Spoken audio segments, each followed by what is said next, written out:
Hey guys, Montel here, and thanks so much for joining me on this edition of Let's Be Blunt with Montel. And our guest today holds a Bachelor's of Music from the University of Hartford, a Master's of Music from the University of Southern California, and a Juris Doctorate from Pepperdine University School of Law. He is a partner at the Vicente Sederberg Law Firm and the co-founder of the Composite Agency.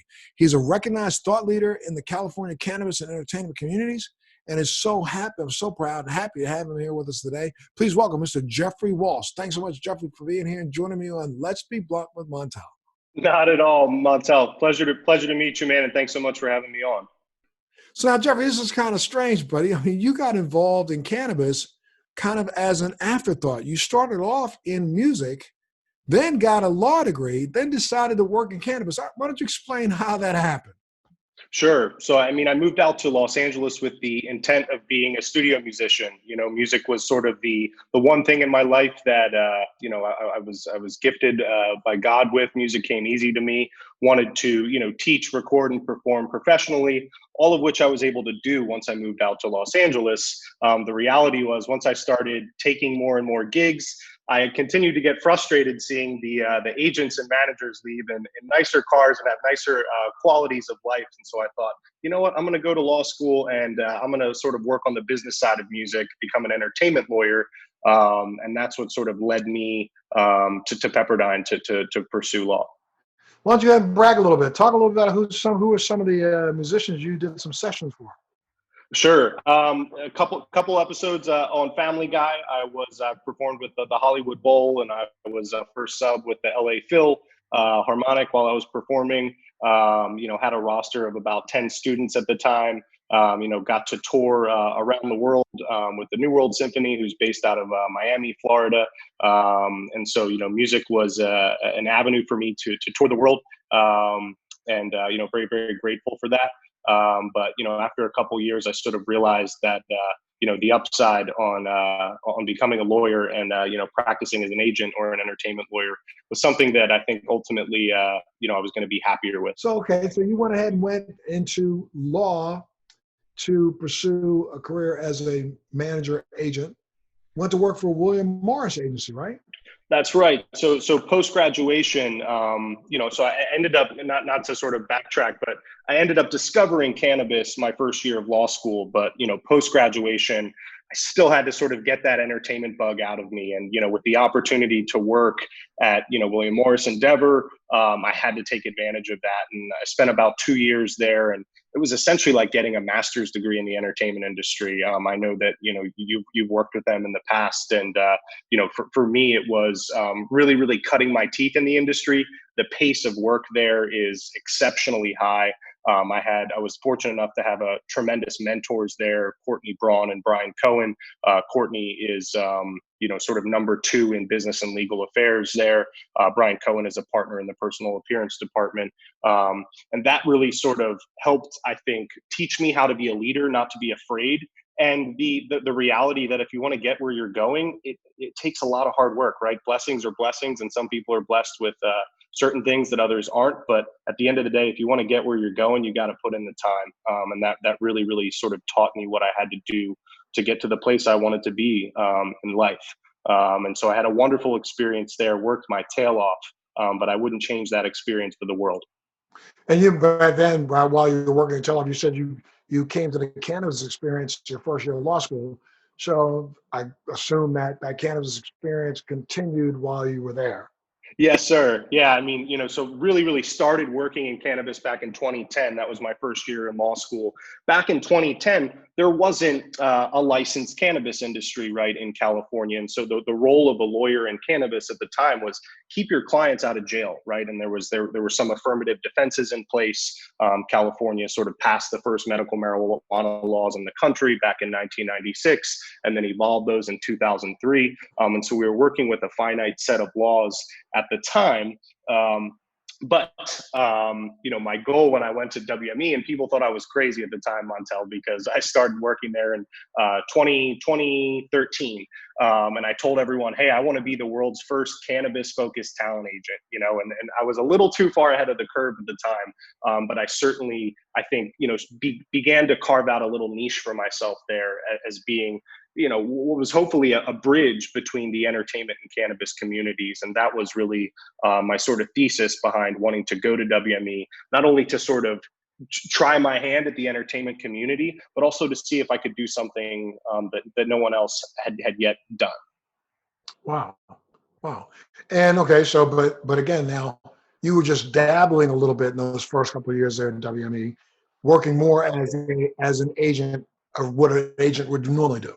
That's correct. Yeah, I spent about half my time working as a lawyer in corporate business affairs. That was with Courtney Braun, but that was sort of my lane in. Once I really started to make connections and relationships there, talk to the personal appearance department, and I wanted to really begin to connect directly with artists and managers. And the personal appearance department was the way to do that, right? And so working on Mr. Brian Cohen's desk, he represents, Damian Marley and Nas and a bunch of other sort of cannabis friendly artists that for me was a good opportunity to begin to make those connections personally and also help give myself a further education in how the entertainment world worked, because like I said, I wanted to position myself as having some unique insight into being able to, bring these two industries that I was passionate about together.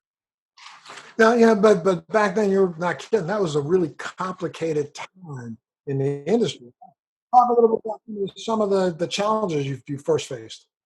Sure. Well, I think, as I think the biggest challenge was overcoming negative perception, right? The sort of generations of propaganda that have preceded us, that are associated with, users of cannabis or the cannabis industry generally, right? And so I think first and foremost, my goal was to show that, being an advocate for the cannabis industry didn't mean that you weren't a high quality operator or you weren't a consummate professional, right? The plant is capable of doing tremendous things for really anyone is my belief. And I thought, I know you probably heard back then because I was very open back then, 2008. I think maybe 2006 is when I first came out and talked about the fact I was using cannabis on a daily basis and got no support whatsoever from the Hollywood. Absolutely. And I got to see you speak a couple years later, but I think it was 2015 in Texas. You did a keynote at a cannabis event in Texas. That was the first time I saw you speak live on the topic, and I was inspired. And that was right, right after I had left WME, and I thought to myself, I'm doing the right thing. When I ended up leaving, just because I'd sort of hit that ceiling there, as far as they weren't going to allow me to start a cannabis division or lead a cannabis division at the time. Now, ironically, last year, I think every major talent agency, they're still keeping it a little secretive, but all of them have some type of cannabis-focused division within those agencies to focus on, those types of deal flows and opportunities for their representation. Wow. Yeah, it's really interesting. I mean, the way it changed, it's so crazy how, I think back on days where literally I would bring up cannabis and see, a frown on a face, and they didn't want to touch this 10-foot pole, and now everybody and their mother's trying their best to become a part of the industry, right? Absolutely. And I think for better or worse, right, a lot of this has been sort of addressed with time. And I think cannabis is such a personal medicine, right, that until it sort of happens to you or someone close to you where, you have a situation or you suffer from an illness where cannabis can help, it really takes, I think, firsthand experiences for people to sort of, shift their opinion. Because then when they see, someone who's really sick and cannabis can really sort of help them, manage pain effectively without having to take, highly addictive opiates, et cetera. That is something that I think for better or worse, a lot of this is just being patient, and sort of letting the medicine speak for itself, and using platforms like yours is why I'm so thankful that you do what you do, and have this platform and share these experiences. It's just about, getting these positive messages out to as many people as possible with, legitimate sort of authoritative figures, right, and voices. And I think that's how we, evolve the industry to a point where, I think our goal at certainly at our creative agency is to decriminalize cannabis in the average, consumer's brain, right? And how do we do that? Education, and hopefully, some entertainment as well. Well, I mean, I think right now, and I've been saying this, for the last since we started Let's Be Blunt. I mean, I think the biggest problem that this industry has right now is we spent a lot of time in the last 3 or 4 years being B2B. So many people want to get into business, and everybody's in the business, but they forgot about the consumer. And the consumer, we're not educating them to give them a reason why they even want to choose cannabis over what they've been choosing today. And so the more we can educate and the more we have opportunities to get education out there, I think this industry will change and is going to change. I mean, especially even like right now. I mean, during the COVID-19 crisis, we seem to be sitting a little dormant, though. I got to tell you, I've been disappointed, is the best way to say it, in the industry. I mean, there's so much more, and we ought to talk offline about this. But I mean, there's so much we could be doing right now. I've recently am in some conversations with, an industry leader who his office, who is somebody we consider one of the top industry leaders in the space. But we put everything on hold during COVID. And I think COVID is the time that we should not be putting anything on hold because there's so many more people ordering and having deliveries made to their front door right now than were in the last 10 years. People who recognize that they're getting tired of cracking open that fifth of vodka or that fifth of JD and recognize how much weight they're putting on, or JW, and said, maybe I will try that. And now they're quietly doing it in their home. This is the time that we should be actually out here trying our best to educate as much as we can. 100%. And, I think, taking a look at what, the nation and the world's going through right now, we're trying to view this as my businesses are trying to view this as an opportunity, right, to sort of dust off those old initiatives, right? I think, in the daily pace of traditional life, we get so caught up. Everyone's busy, right? And I think no matter what you're going through right now, I live in LA, I spend 2 hours a day in the car, right? So I don't spend those 2 hours a day anymore, right? And so how am I utilizing that time so I can maximize, this time for the benefit of my business partners, my colleagues at the law firm, and for the community, right? And so that's easier said than done, obviously, but I think that's why, it takes a group of people, and it takes our whole industry to sort of work together collaboratively to sort of move that needle meaningfully forward. Because I hope we don't have this much time again, or I hope we don't have to deal with something like this again. Although I think inevitably this is a bit of a new normal. I think it's a new normal too. But I a couple questions that's out of what you just said. I mean, when you said the industry needs to come together, that's also one of our biggest problems. We are still a pissant industry in the sense that we want to pee on everybody else and make sure we have our little piece of the footprint where we're going to keep doing this until the big boys step in and take it all over. Absolutely. And I think that's certainly a dynamic on with any of the businesses that I run that I really sort of, what I see where people struggle, right, is sort of the cultural dynamic, right, between sort of usually the money side of things, the investment side are usually traditional business people, right, white collar, white people, right, for the most part. And then you have your operators who in large part are, have been disenfranchised or who have been, who've neglected or not wanted to trust, traditional service providers. And so what I really, really strive to do in everything is find the cultural matches between the money and the operators, right? And that's not always the case, right? Some of the operators are self-funded.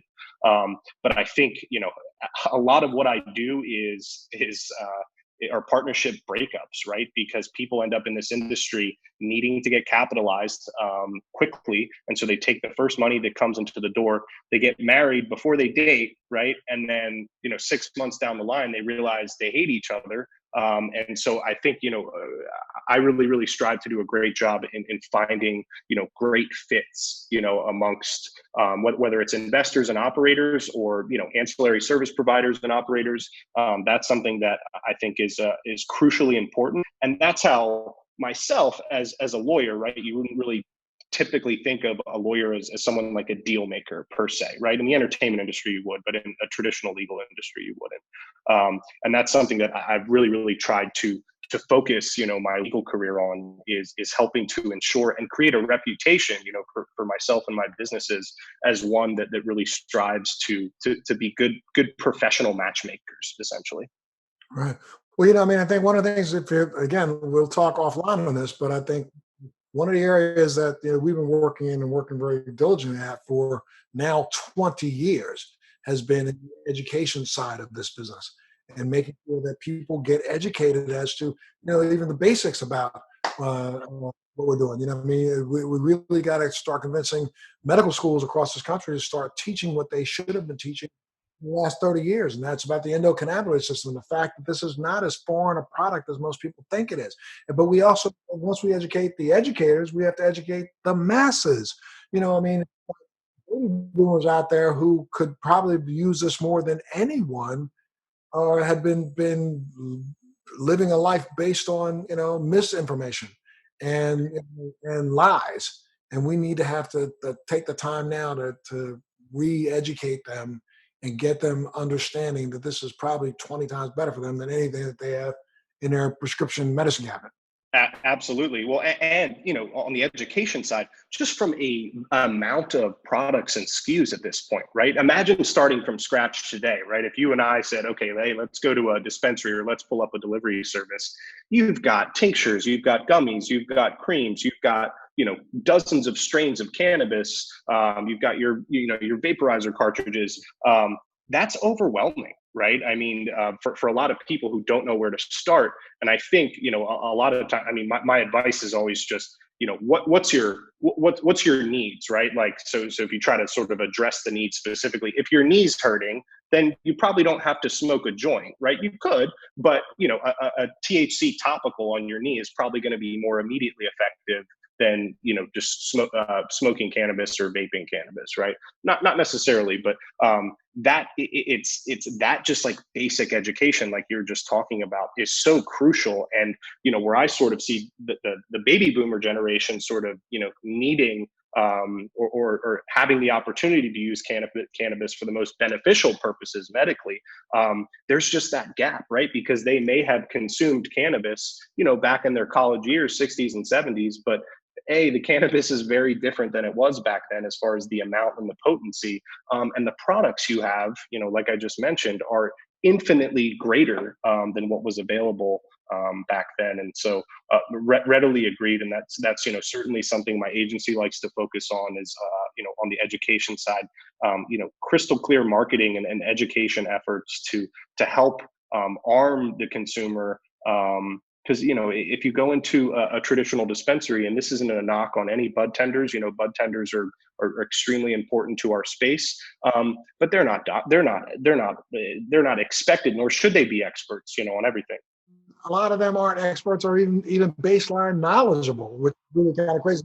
Your knowledge is based on the last guy that came in the back door and dropped off a pound of soap. That's who they're basing their recommendations on, which is really, but we'll get there. I mean, what do you think the impact of COVID-19 has been on the industry? What do you think about that? Sure. So, I mean, we've been dealing a lot with,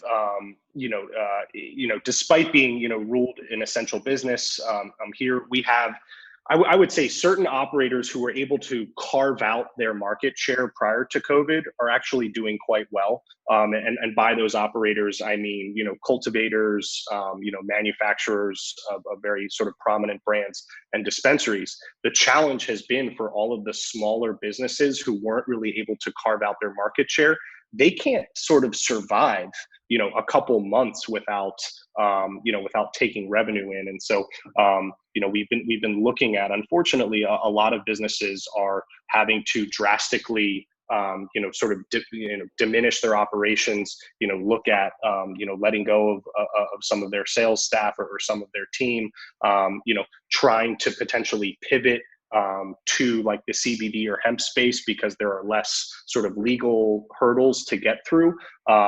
Been working with a lot of, this isn't exciting stuff per se, but it's just been what I've been dealing with, working with a lot of their landlords and tenants, or landlords on rent deferrals, issues like that. And really, I see right now prominent brands and operators are doing well on sort of both ends of the spectrum, on the cultivation side and on the retail side. But a lot of our brand clients are telling us that retailers are stacking cash right now. Everyone's trying to shore up their cash position because of COVID. And everyone's concerned about their cash position. And so a lot of our smaller brand clients are just not getting paid by dispensaries right now. And they feel that that's because these dispensaries are just stacking cash. And that's resulting in what I think is just going to be, unfortunately, a pretty significant consolidation of brands in our marketplace over the next couple of years. Now, I think there are certain initiatives, social equity initiatives, in the city of LA, city of Oakland, places like that, that will help ensure that new brands are able to be, sort of funded with grant funding, from the state and things like that. But the reality is it's a really tough gut check for a lot of smaller brands who tried to launch, in the past year, and they're staring down the barrel of, not being able to continue their business, which is brutal, but that's just the reality of what I'm seeing right now. Wow. Well, now, what do you think about that? There's several people who are talking about the fact, I've heard the rumors that, COVID is also going to end up becoming a bigger opportunity when we get to the other side of this, because several states are going to look at this as an opportunity for tax revenue. And then they're going to end up doing probably what New York State's doing, and that's setting exorbitant tax on a legal product that's going to just drive this back down into the black market. That's the issue we're seeing in California as well. Once COVID hit, the reality is, I will use a delivery service happily, but a lot of people have just sort of, gone back to calling the person they used to get their cannabis from, despite the fact that a lot of dispensaries offer, pickup options now. I respect, people not wanting to really have to, voluntarily interact with 5 or 6 people who they don't know. Even if they're just picking up their cannabis, you still have to go outside and exchange money and, touch bags and be close to people. And so if that's the situation that you're faced with, I don't blame the consumers for sort of, going back to their old purchasing habits. I do, and I'm hopeful, and this is something our law firm has really been, at the tip of the spear specific to policy. They actually were responsible for drafting Colorado's Adult Use Act altogether, and we're really, really instrumental in getting that passed. That's my hope. Now, I'm sort of a consummate, idealist or opportunist, but my hope is that other states see, markets like, successful recreational adult use markets, like Colorado, like Washington, like Oregon, like California is getting there, but we're not quite there yet. And recognize that this is an opportunity to generate much needed tax revenue during a time when the nation desperately needs it. And so this is also a time where we're literally, like you were just talking about, the touch points that a person has to go through, the fact that you can't use a credit card, you have to use cash. Therefore, cash has to be handed from one person to the next. That's cash that's been in somebody's pocket, fingered by one person, fingered by another, counted by another, counted by another. And, every step along the way, there's opportunity for, the possible transmission of this virus, because it does live on products. And so, this seems like it would be an opportunity for firms like yours to really push for, another form of money being used, or another way to actually transact. Sure. And that's a really interesting point, Montel, and I completely agree. The reality is, and this is something that if you're sort of on the banking side of the industry, you might understand. But the federal government actually issued these FinCEN guidelines that actually allow federally insured banks to bank the cannabis industry. But the reality is, they have this massive due diligence checklist that banks have to go through to bank the cannabis space, and essentially the cost of doing business with cannabis businesses isn't worth our space yet. We're not big enough to them. The juice isn't worth the squeeze. And so the reality is, we only see in mature adult use markets like Colorado, there are sort of state insured credit unions that will actually bank the space. California is not quite there yet, because frankly, the black market has been competing and thriving. The legal industry hasn't generated the tax revenue that we've needed to that we've needed to sort of get to that point of having state insured credit unions. But I mean, completely agreed that this should be an opportunity. I hate hearing, from our operational clients that, they have, several $100,000s of cash that, that someone's touching, right? And that, they have to put it somewhere. And so they're putting it in safes or other things like that. And it's not effective. And it's not effective for, decreasing the sort of the curve on the virus, obviously. Now you're part of a brand new. You started your own law firm first, right? Yes, sir. And your law firm was then, I guess, purchased out, or you went into Vicente Sederberg. Yes, sir. They were not an original cannabis law firm. So they were. So this is an interesting story, Montel. You'll get a kick out of this. So 2010, I met my first business partner, Luke Stanton, at law school. He was the guy who introduced me to the cannabis space. So 2010, we're in our first year at Pepperdine. Luke is at the time working for a cannabis-focused criminal defense lawyer. He gets me a job there. That's how I started working in the space. Luke and I became, best friends and then, soon to be business partners. And we came up with this thesis back in 2010 from looking at Colorado going, adult use and recreational, and said, who's doing that? Who's responsible for that? So it turns out that Vicente Sederberg started in 2010, and we essentially modeled, Frontera Law Group, which was California based, on Vicente Sederberg, who was, California, or who was Colorado based at the time, and now we have sort of a nationwide presence. And so we actually modeled Frontera really, after Vicente Sederberg, and life's always interesting like that. We ended up meeting all of their partners. Like 2 years ago, and really, really just a perfect culture fit, between us and them, and our sort of we came up with the plan and idea of really helping them, bolster their California presence by bringing our roster at Frontera, to Vicente Sederberg, and help sort of make them a preeminent force throughout the country, which they already were. And so, interestingly enough, Vicente Sederberg is the oldest, well, maybe not the oldest, but certainly the largest at this point, cannabis and hemp focused law firm in the country. Oh, that's great. That's great. And what department do you run for them? Or you run a division of them, or? Sure. So I would consider myself, I'm a partner. Luke and I are the two newest partners at Vicente Sederberg. I sort of co-run the Los Angeles office, downtown LA, with my colleague Cassia Furman and Josh Capel. And we have a big team there. My role there, though, is they really, my goal and role is really to continue to grow out the media and entertainment practice. And now that I have this massive ecosystem of best in class service providers, I really, really want to turn into and become the go-to lawyer and deal maker in the industry for anything involving, entertainment assets, brand, entertainment brands, celebrity licensing deals, anything like that.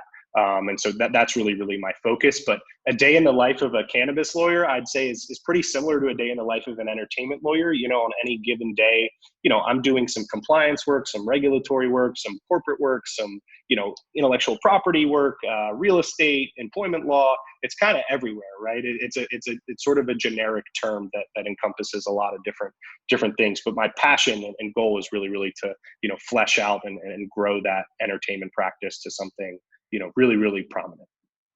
And now is Composite, is that part of Sederberg also? So that is a completely separate division, or a completely separate business altogether.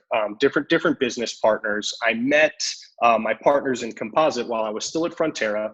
A guy named Cody Tesno, who I'd worked with on a couple marketing initiatives for some chef clients of mine who work in the sort of infused food realm of cannabis.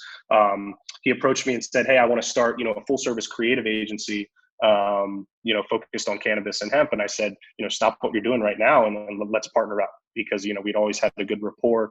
And really our focus there was kind of exactly what I said earlier, create a full service agency that's really kind of part of an ecosystem model, right? Like with at Frontera, and now Vicente Sederberg, it's not that I have any issue, referring business out to other service providers, but, if you lose that contact with the client, it's a real reality that you're gonna lose their business, right? And so I wanted to keep as much of a client's business as possible sort of in our ecosystem and orbit. And so like the thesis there was really to bring high quality, preeminent first class agency culture and work into the cannabis space, because I'm sure you can attest to the fact that not all the products you see in the space and that are even on the shelves, and even some of the nicer brands, right? They don't have the best marketing and branding, right? And if you're trying to win over a consumer, right, who hasn't consumed cannabis in 30 years or ever, I'd prefer the product to look like something you'd find in Whole Foods or Sephora than something you'd find, in a back alley, right? And so that was really our thesis there was, hey, let's really try to improve the optics of the space, and again, educate. We work with several nonprofits at Composite, again, with that goal being to educate and decriminalize cannabis, in the average consumer's mind. So let's talk a little bit about, this whole thing that's going on right now. And again, because of COVID, it seems to have kind of thrown this monkey wrench in the middle of the entire cannabis space, because we were starting to build out a fairly decent CBD initiative across the country. And I don't know whether it will come to a screeching halt or things still moving forward. What's going on? And what do you think about CBD, the way it's being delivered right now, in the sense that, for some dumb reason, we were differentiating CBD from hemp from cannabis, which it's well in this. We'll get to that conversation another time. But what do you think about the ridiculousness of some of the I don't know, this chasm between CBD and regular cannabis? It's incredibly frustrating. That's the reality of the situation. A lot of our CBD brands, they're the ones that got hit harder than our cannabis brands that we represent and work with, because cannabis was deemed essential. But if a local if a local store in LA was carrying a CBD product, they likely weren't deemed essential. And so a lot of our clients have actually, interestingly, pivoted during this time from selling CBD products to doing some licensing deal in the THC space, just so they could keep getting their brand out in the marketplace. It's on the CBD, I think the thing that frustrates me the most, Montel, is the reality that at the federal level, and there's this huge dynamic between the legal reality. The legal reality is, once the Farm Bill passed to the beginning of 2018, topical CBD products are now legal to be sold, and sold across the country. But until the FDA approves, cannabidiol CBD as safe for human consumption, then legally, CBD products are not legal. Consumable CBD products are not legal to sell. Now, that's the law, but practically, I'm sure you can do this in Florida too. When times were normal pre-COVID, I could go to any coffee shop in Southern California and get CBD drops in my coffee. And so there hasn't been any enforcement. And I think the problem I have with that, right, is that without any type of sensible regulation or enforcement, you're going to have brands that are getting market penetration that might not be high quality product, right? That, you have that sort of, I call it like the gas station CBD, right? Like those aren't usually really high quality formulations. Those are someone with a good relationship with a, gas station distributor, right? Who might get their product out to 600 gas stations all at once. But you're not talking about high quality products. And the scary thing about CBD right now, and we've seen a couple instances of this, are, the medical claims that are being made about CBD that are just completely unfounded, right? And so you can't say CBD cures cancer, right? But you got people out there saying that, and then you have consumers relying on that statement. And so that's just, to me, what bothers me the most, is because the reality is we need to pass sensible regulation for CBD, because it's a wonderful supplement and can be used very beneficially. But it's gravely concerning when I see the amount of brands that are just it's snake oil salesmanship. They're just. It disturbs me because, I'm going to say it and people don't like it when I do, but CBD is not the end to all. We know this in fact. the person who discovered CBD to begin with, also recognized the fact that you need an entourage effect. You need THCA, you need CBN, you see CBG, you need THCV, you need so many different cannabis. There's 166 of them. We only specialize and think about two, THC and CBD. Wrong. And that's the reason why now there's so many broad spectrum hemp products in the marketplace being called that, so that people don't make claims to just CBD. But where do you think you see this going once we get post-COVID? Sure. So, I mean, my hope is that, I mean, post-COVID on the CBD side is that, a couple of our clients are working on some really, really impressive initiatives. To me, it's not necessarily post-COVID. It will be post the FDA approving, CBD is safe to consume, because then, Montel, we can get that entourage effect starting to, when you can start to legally combine, different cannabinoids, not just CBD, like you just talked about, with THC, right? And so we can actually have the most effective medicine possible, and products possible. Honestly, when you said to look at it that way, we should just have broad spectrum, skip the distillation where we go to just distilling out one cannabinoid. We should make an infused product that is the whole plant, and then go back in, augment it with just a little bit more of one, two, or three of the other cannabinoids. Absolutely. And that's, I see, on sort of the science side, of the endocannabinoid system, there's now a couple companies, that are sort of doing, 23andMe, basically for your endocannabinoid system, which gives you an analysis of your system and what specific cannabinoids might actually be, most beneficial for your overall health and wellness. And so I see the future of CBD, not necessarily post-COVID, because I just, the reality is we need the government to sort of move and sort of really, really take aggressive action to clean this up. And I just, for better or worse, I don't see that happening in the immediate future, given sort of the status of the country and what we're focusing on. But I see the CBD, I see the cannabinoid, I don't want to say CBD only, but sort of the cannabinoid specific area of products generally really moving towards more personalized medicine. Right. And that to me would really be a win, because, I don't think you necessarily need, THC to have an effective product, but you certainly need more than just CBD. I can't tell you, I'm sure you get asked all the time. I can't tell you how many people say, Jeff, is this CBD product good? And I take a look at what, whatever picture they send me, I was like, no, it's fine, but that's not some, miracle, cure in and of itself.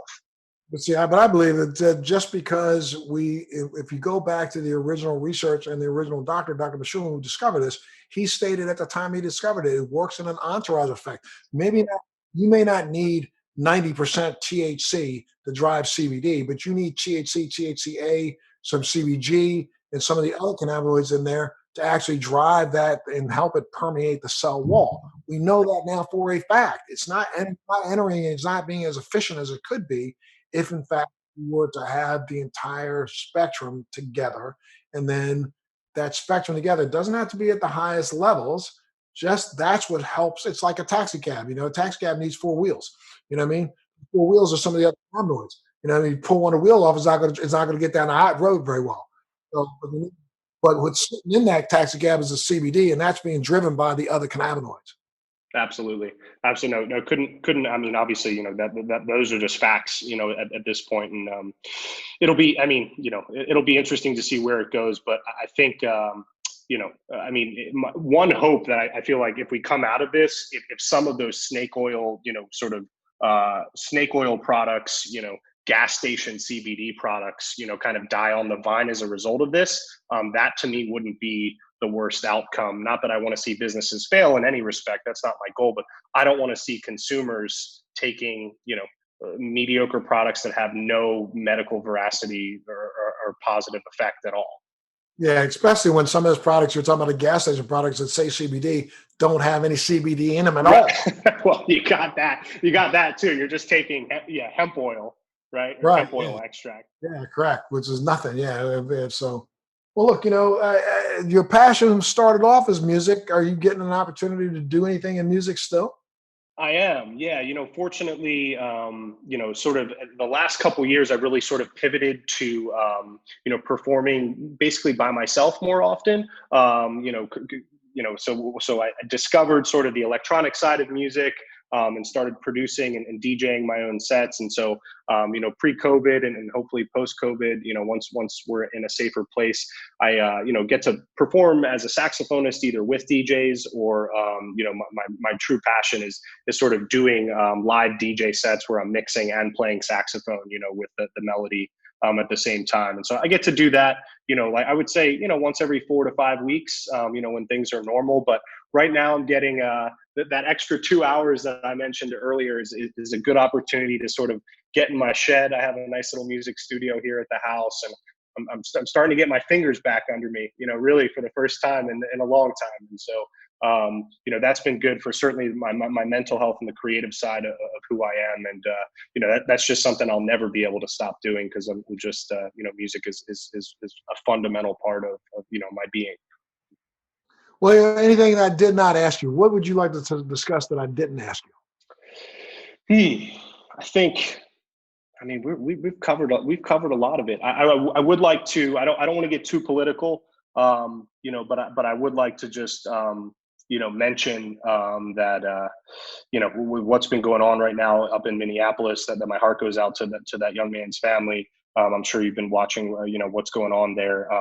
It's got to stop. I'm sure you're sick and tired of being sick and tired. I'm the same way. I am, yeah. You say I was sick and tired of being sick and tired. I'm just tired of thinking that I have to be concerned when I step outside my front door. You know what I mean? And right now we're living in a time when we have, for political reasons on someone else's agenda, you know, a country that is divided and doesn't even know why it's divided. And eventually we go to the lowest base denominator, and that's race, to keep the divide going. And, it's so unfortunate, so disgusting. It's almost, I'm almost at a loss for words, where I can't believe that the police department had not already charged these guys with murder. Clear Totally, totally, murder. totally, Murder. If totally. I or you, and I can't tell what ethnicity you are, but if I or you were caught holding anybody on the ground, kneeling on someone's neck for 8 minutes long, we would already have a pole shoved up our what, and tied to the wall in a prison. So I just don't get it. Absolutely, absolutely. No, I couldn't agree more. I mean, I was in tears. There were tears running down my face when I saw that video. It was brutal to watch, and so I'm just I'm hopeful that if nothing else, that this is an opportunity for them to address this the right way, make sure they are charged appropriately, and immediately. Well, I'll tell you something. One of the things that this morning, and I shouldn't say it at least gave me a little hope. This morning, when I watched some of the video of the protest coming from Minneapolis, I was heartened by the fact that there were so many people who were Caucasian out there Yes, protesting.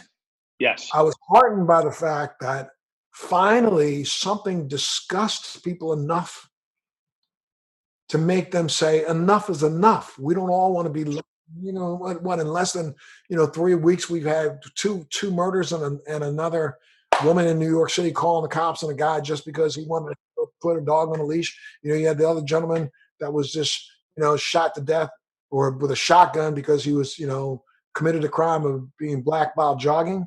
right, right. It's at some point in time you have to wonder,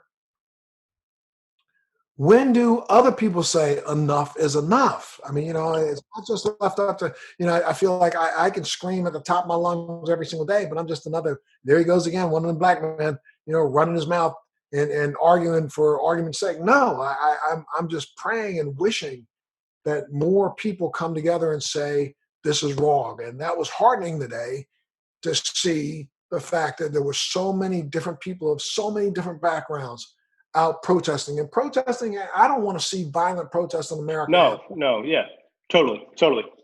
I hate the idea of it. But at the same time, at least it seems like a point was made.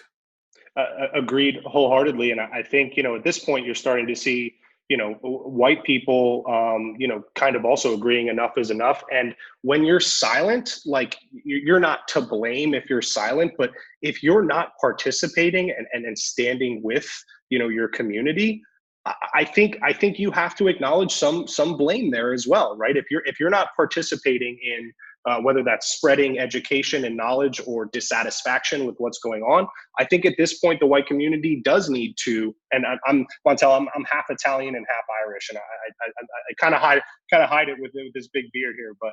And so that's me, right? And so, at this point, I usually, given the sort of the business I'm in, right, I like to typically stay neutral, but I'm at the point where, enough is enough, and I'm sick and tired of being sick and tired. And now I'm getting out there and I'm being much more, proactive and using my small platform, right, to sort of express my opinions as well.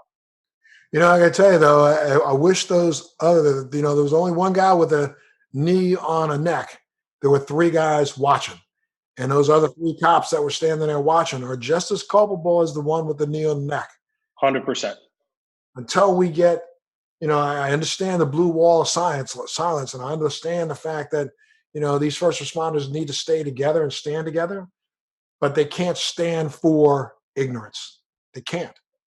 And if they allow themselves to do so, they're just as culpable.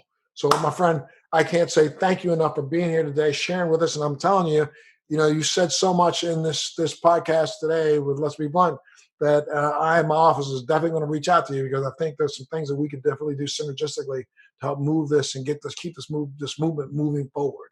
Oh, that's music to my ears, Montel. It's an honor and a pleasure, man. So thank you so much for the opportunity, and thank you to your team. And I'm looking forward to I'll happy to chat whenever, my friend. Absolutely. We'd love to have you back. You've been tuning in to Let's Be Blunt. If somebody wanted to reach out to you and get some information from you, how would they do so? Give me your website, whatever you want to throw out. Sure. You can, my email address, you can go to, my Instagram is at JD Welsh, JDWELSH. That's an easy follow. You could also email me at j.welsh@VicenteSederberg.com. That's a bit of a mouthful, so maybe we can put that at the link at the bottom. We'll post it at the bottom. Absolutely. No, my pleasure, Montel. Thank you so much, man. This was an honor. Absolutely. An honor for me too, sir. Thank you so much. You've been tuned in to Let's Be Blunt with Montel. Make sure you tune into the next one. Thanks a lot for being here.